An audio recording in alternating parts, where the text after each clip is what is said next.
Welcome to another episode of In Swine Versation. Today we have a great guest, Elizabeth Hines, Extension Specialist from Penn State University. Welcome to the program, Elizabeth. Thanks. Good to be here. So tell me about your story, your journey, where you grew up, defining moments in childhood which led you down the path to an extension specialist at Penn State University. Sure. Um, I would definitely never say that this was an end goal for me. Where I grew up in central Pennsylvania, more to the western side of central Pennsylvania than Harrisburg side, if you're familiar with PA geography at all. So in the Appalachian Mountains, what we call the Laurel Highlands. Most of the agriculture in that area, maybe 200 dairy cattle was what we're talking. We're not talking thousands of animals on site. Most of our crop farmers farmed mountaintops, basically, rocky mountaintops. My family actually didn't grow up producing animals or crops. My family owns a farm equipment dealership and a feed mill in that local area in Cambria County. Around farmers and near farmers, but not actually on a farm. So we grew up just being aware, participating in it outside of selling equipment and feed. But I did have a lot of relatives that had livestock, and I always had an affinity for animals.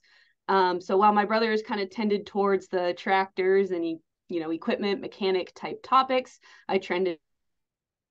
And I really just kind of bugged the heck out of my family to let me interact with any of their livestock.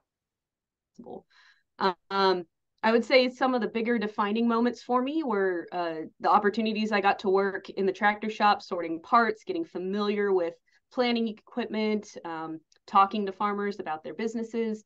And I also spent a summer in our feed mill selling products just for home and garden, as well as selling and delivering feed. One of the bigger moments would be when I went to college. I went to Delaware Valley College. It's now Delaware Valley University in Doylestown, Pennsylvania for my bachelor's degree. At the time, it was livestock science and management. So it wasn't just considered an animal science degree. And there were small animal and livestock tracks at Del Val. From there, I had some really great mentors that pushed me into my other graduate degrees out in the Midwest. And I would say that's kind of really where my career path led off. So did you want to stay in Pennsylvania or did that just happen?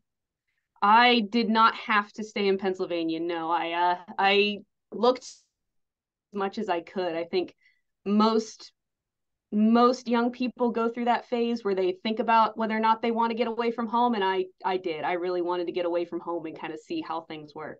Del Val's about 5 hours from where I grew up, on the eastern side of Pennsylvania, and then from there I moved to Texas. So I was all about getting out of Pennsylvania. And so what about the swine industry? Where did that tie in with your job at Penn State? Sure. I think something that gets asked is, when did you realize you wanted to work in the swine industry? And I didn't until I was there, is kind of what I would say. When I was at Del Val, they had farms available for the students to work on and to learn at. And I very quickly found myself in the pig barn because nobody else wanted to do that work. And I didn't have a problem with the hogs. I thought they were great. That experience got me into my master's degree at Texas Tech, where we worked with pigs as the research subject. And then from there, I got a job in the swine industry, working for Iowa Select Farms in Iowa, managing their research and working in the industry. And I just fell in love with the pigs and the environment and the people. It's a great industry to work in. So I know the Penn State Extension website is really clean, has a lot of good content on it. And I feel like you guys are a little bit underrated as a state for hog production. So was that your goal, to build the content through your platform as a resource, or how did that come about? Sure.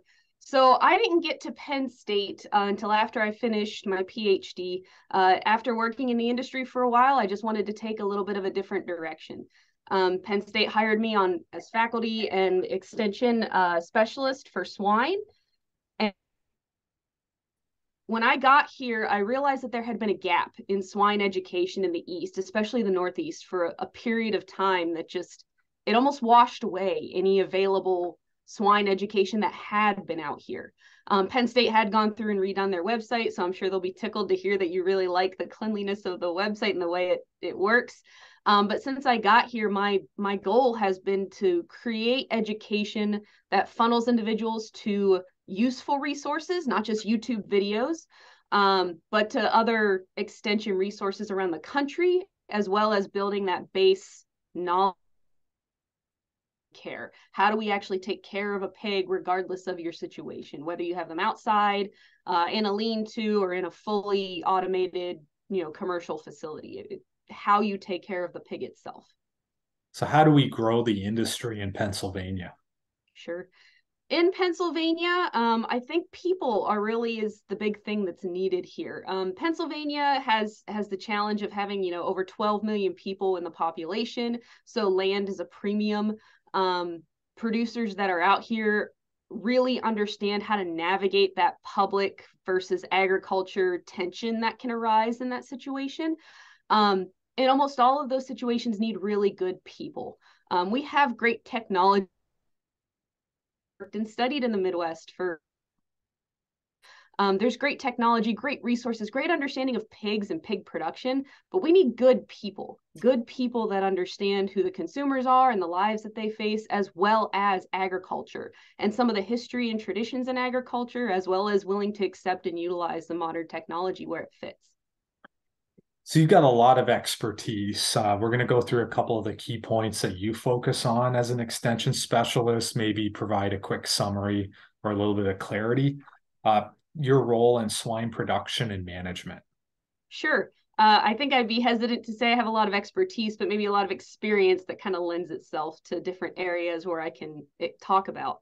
Swine production and management really is from the many years I spent working with individuals in the industry and working in the industry myself. Almost 7 years working in the industry along with my graduate degrees. And so I've raised a lot of hogs. I've helped produce lots and lots of hogs. I think the number is over 100,000 or more probably.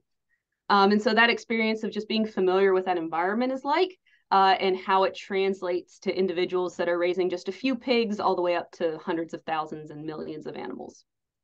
What about swine growth and development? Swine growth and development and swine reproductive physiology are both topics that come from my studies and my graduate degrees, as well as some of the work that I did in industry. I see growth and development and reproductive physiology as intimately tied because you must understand the reproductive process and what's happening in utero in order to really understand how that's impacting long-term growth and development of animals. For my master's degree, the work was on prenatal muscle development with a nutritional supplement to influence that prenatal muscle development, nutritional insufficiency as well as crowding. And impacting that animal. Reproductive physiology, much more on the how are those animals bred, but also how that reproductive animal and again nutrients are impact success of that litter long term. I focused a little more on swine reproductive physiology for my PhD, growth and development for my master's degree. So speaking about reproductive physiology, can you touch on that a little bit? Sure. So the reproductive physiology, for my PhD, we conducted a gilt study. So 600 plus gilts were enrolled in a nutrient study. We looked at the impacts of arginine, which has a little bit of a controversial perspective in the swine industry of whether or not it's helpful. And so we fed it at different stages of gestation to these gilts that were in commercial production. And we looked at their reproductive performance. We didn't see any major reproductive performance ramifications from feeding that nutrient. So we didn't see any differences in litter size, but we did see some differences in the piglet growth and development. And we saw some trends for mortality long-term. So from our perspective, that swine reproductive physiology, maybe it wasn't an immediate impact, but those piglets that survive a little bit better have a longer-term impact on that sow. Maybe that sow is over the long term more productive for the company. So those are some things that research touched on and it needs a little bit more investigation in. And a big thing now is farm biosecurity and then disease response preparedness. Sure. Since I came to Penn State, I started at Penn State in June of 2018, and of August of that year is when China broke with African swine fever, and that has colored the conversation of the swine industry for years now. Very quickly, because I came into a state that didn't have swine education leadership for some time, I was asked to participate in a lot of the disease preparedness conversations, help build that information, work with my colleagues and experts out here to get that information available to swine producers. So there is a heavy tone to my program out here at Penn State in building that biosecurity and disease response education. Not that the information isn't out there. The Secure Pork Supply Program is very useful. Materials put out by the National Pork Board, by USDA are all incredibly useful resources, but it's getting it in a format that farmers will utilize readily and that they'll understand, again, regardless of the size of their operation. So I know when you joined me today, you talked about something was going on at Penn State. There's a new pigs in a new barn. Can you explain that a little bit? Sure. Again, it's not a new barn. It's a facility that's been around a little while. It's just been underutilized. So here at Penn State, again, the situation's a little bit unique because we have to share resources out here pretty commonly. And one of those resources is the Livestock Evaluation Center. This is a building that's owned by the Pennsylvania Department of Agriculture and is located about 20 minutes from Penn State's main campus. This facility for years has housed cattle for bull genetic testing, as well as some feedlot studies with Dr. Tara Felix. They also have a swine wing, and that swine wing was utilized pretty heavily for boar genetic testing for a while, but they chose to disband that given biosecurity and health. And that facility sat vacant for some time. Since I've been at Penn State, we've invested just a little bit of money into the facility to upgrade the resources that are there, some of the equipment, to upgrade the biosecurity of the facility. And as of last summer, we have worked with the American Berkshire Association to conduct a progeny test there, as well as some private individuals to work on some specific studies for their use and for advancement of our understanding of nutrition and health for the swine industry. We're just wrapping up a nursery study this week, so that's been a pretty intensive winter break project for us. So we'll stay tuned for the results on that. Mm-hmm. Yep. Do you have a mentor? So working out here at Penn State, I don't think I'd say I have a specific mentor here on campus. We all are very even though there's not a huge swine program here at Penn State, I find myself learning a lot from my dairy colleagues. I think over the years, we all gather different mentors at different stages in our life.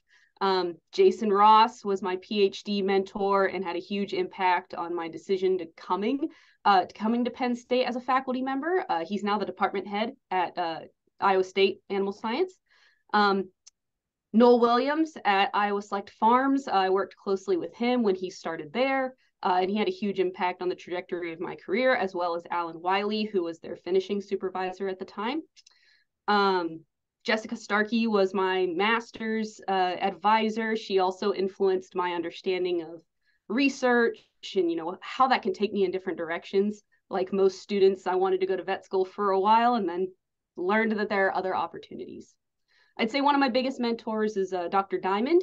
He was the dean at Delaware Valley College when I was there, and Crystal Grosbeck, who now works for the FDA. Both of them had a pretty major influence on shifting me towards the swine industry while I was at Del Val. So another big topic for you is workforce development. Tell me why. So workforce development has been an issue in the swine industry for some time. I think it's gotten a lot more, particularly with the exacerbation of the issue because of the COVID-19 pandemic, but it's definitely been an issue for some time. Out here at Penn State, again, it's been mentioned, swine industry, but 12th in the nation. That's pretty dang good given the pressures that we have out here for land and space, that type of thing. That Penn State does have is there's access to people, and a lot of people.